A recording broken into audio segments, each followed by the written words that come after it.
Hi everyone, welcome into this week's My Weekly CBS Fix. I hope you had a wonderful week. This week's Parsha is Parshas Sisa, in which the Jews had sinned with the golden calf. Moses went up to Mount Sinai to get the tablets. He came back down, he went back up, came back down, went back up a third time, 120 days total. And he finally comes down with the second set of the Ten Commandments, the second tablets. The first one he had smashed because of the sin of the golden calf, and now he's presenting to the Jewish people the second set of tablets. And the Torah tells us that Moses' face was illuminated, kikara and arpanav, and obviously he received this light. Being in the radiance of Hashem, his entire face became radiant itself. And in a certain sense, it's actually the honor of Torah for Moses' face to shine like that.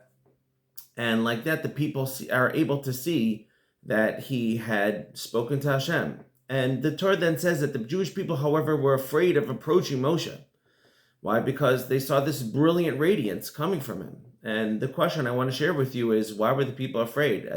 By the giving of the first ones, there was a much more spectacular sight at the giving of the Torah. Hashem himself came down, as it were, and there was an incredible light show like the world has never seen, and the Jewish people weren't afraid.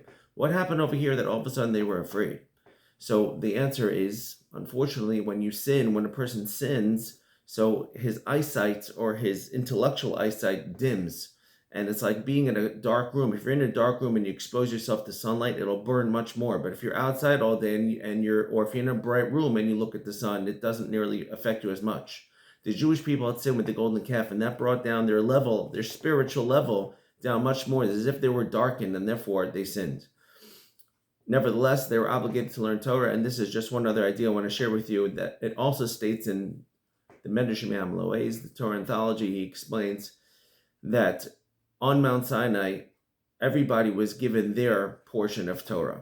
And we know that inside the mother's womb, an angel is teaching Torah, the entire Torah to a person, but there's a specific part of the Torah that each and every single person is taught, and that is their share, and that is their obligation to go out and bring this Torah to light and share it with other people. That is a person's tafkid, that is a person's job to do in this world. And if they don't do it, unfortunately, somebody else is going to do it instead of them. They can maybe lose out their portion.